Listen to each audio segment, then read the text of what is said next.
the follow-up meeting under Unit 5 where it says how to schedule a follow-up meeting, what to bring with you, what tools you need. Best practice for setting up a follow-up meeting is to do it right at the end of the environmental practice assessment. Do not wait to get back to your home or home office or business to call and set up that second appointment. Set that up while you're at the environmental practice assessment. Get that, or if you're a green change champion at work and you're trying to set up that green team meeting, set up that second green team get together or meeting with the boss. Schedule that out with them right then and there. If you get equivocation on that part, if they start to give you the, I don't know, I thought this was just a one-time meeting, you want to give me the report, that's all I wanted, give them the, I could just give you the report, you'll get absolutely nothing out of it. It's a long report, it's detailed, it's very tailored to you and your business. If I don't come out here to at least walk you through the best ways to navigate it and stuff, you'll get lost in the report. You'll never get anything done. Get that objection out of the way before it even starts. Because if that one starts to snowball, give them any opportunity to snowball. Start to prioritize the other things they're worried about before meeting with you again, and or give them any time to, and you're very likely to get shot down. You're much better off tackling it right away, getting it set up while you're in their face. When you're going out for that second meeting, it is critical that you have some type of video projection equipment either at their place. So now is a good time at the end of the practice assessment to find out whether or not they have a projector there for you to use for the next time that you come in, or give them time to arrange to have one there. If they don't have one and you got to go out and spring for one, I can let you know budget-wise you're probably looking between, on the cheapest end, probably $650. I wouldn't say go spend more than $1,200 on a video projector. That's probably the range that you're in, $650 to $1,200 for a computer video projector, so that you can show the report to a big room full of people up on a screen or on a white wall to do that. You really want to make sure that projection equipment is there, though, because you're not going to want to print out 5 copies on your dime of this report. First, from an environmental perspective, you don't want to do that. And 2, people expect that if they're going to get a second meeting, that the top executive of the company met with you, the business owner met with you, or one of the top people met with you, that the next time that you're going to come in, that you're going to come in sharp. So you want to make sure that projector is either there that they can use, or you got to get one for your own. We've been fortunate so far that we haven't had a need for one yet, because all the businesses that we've helped for have had it, or it's just so small of a business that you're going to go out there and you're going to sit down with your laptop and show them right there. But don't count on that being the case.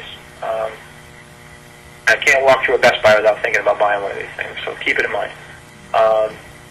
You want to have, to the extent that you can, okay, if you have a recommendation in your report and you have a technology that you want to talk to in that report while you're going through, especially if it's one of those items that you highlighted that you think is really important, maybe they have a construction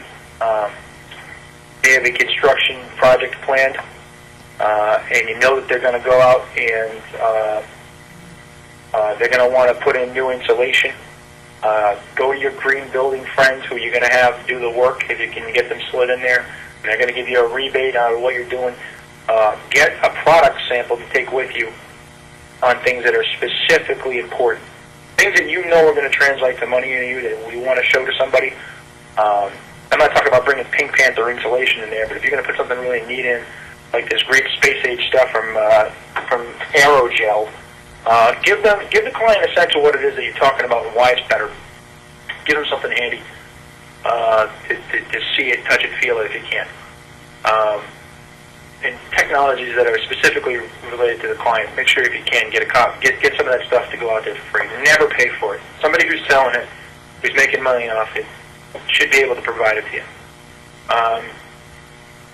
And you got to know that when you go out to these meetings, that if you walk in without a plan, it's over before it starts.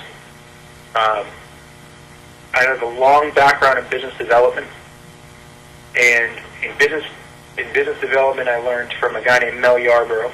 Right? And this is just, I'll keep this quick. I don't want to talk about myself. This guy, Mel Yarborough, he worked for Hoovers. He was a top business development executive at Hoovers. He was the executive vice president for business development there. He walked out of Hoovers, which is the world's largest lead source. Okay, they give out leads to other businesses. He walked out of there with a great mindset. And he taught it me. When you walk into a meeting, doesn't matter what kind of meeting it is, you have to have clear objectives for that meeting. Or else, whoever else is in that meeting runs the meeting for you. Okay, so we'll make it clear. Your first objective when you go into the meeting should always be, I am going to make a good impression about me or my firm. Number one objective.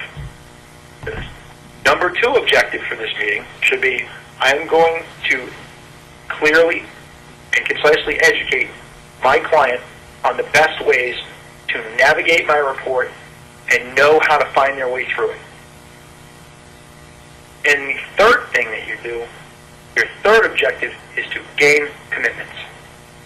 If you can gain some commitments right there in the room for things that they're just going to do, even if it's one or two simple things out of your report that they saw while they were going through it, did you see anything just quickly going through this report that you feel right away that you guys could do easily? If they say yes to that question, boom.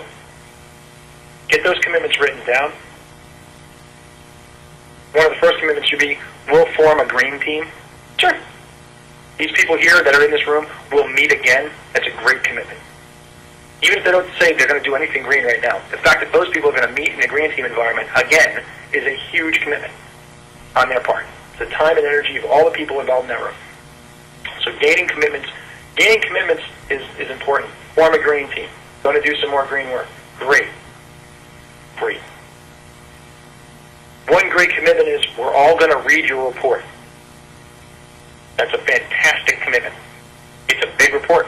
It's got a lot of important stuff in there. You didn't prepare it for no reason. That's a great commitment. So your three objectives. Present yourself well. Give them a good impression of you and your firm. You and your firm, or you or your firm. Give them a clear understanding of how to find their way through the report. To see it, look at it, know how to do it. And then the third thing is gain some commitments, whether it's just to form the green team or that green team to meet together again. If you can get a commitment to work with you to move on to the next stage of your process, which is advanced green change planning, then that's even more fantastic, which means they want you hands-on to get through and do things. That's wonderful. Gain a commitment to pay it by a certain date if you charged for this particular time out there and going through the report. Gain a commitment as to when they're actually going to pay it. But I wouldn't bring that up in a big group environment. Use that for just the top executive only, for when you're going to get paid. But gain the commitments. Gain as many commitments as you can. Get together as a team, read the report, get back on X and X and Y and date, give you a day to follow up after they get back together, because they're going to want to meet together themselves, just to digest what's going on. And as many commitments as you can, the better off you are. And ask for them. And tell them what your objectives are. I always tell them what my objectives are at the end. Give them a little spiel. My objectives when I came in here were to make a good impression of me and my firm. Ask them, say, did I do that? They're looking right at you. They're going to be hard pressed to say no to that. Dig deeper. Ask them. Really get it out there in the open. Good. Fantastic. Wonderful. We got a good impression. Thank you for that. Two, I want to make sure that you guide your way through the report, that you know how to read it, or have a good sense of it. Is there any questions around that are left? They probably will have a question or two. Don't be afraid if there is a challenging question or two based upon what they saw in there for material as they were glancing through it. But do be prepared for it.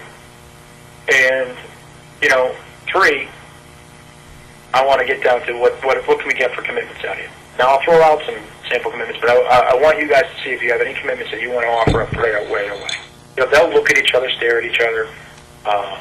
They might tell you what the best way to work with them is. Say, you know what, we want to get together again for another meeting. That's a wonderful commitment. Trust me, that's a commitment that's going to lead to money for you. If they get back together again, they're going to pick 2 or 3 things they want to change.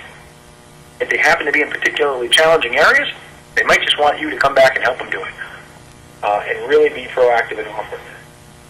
That's what I'm getting up there.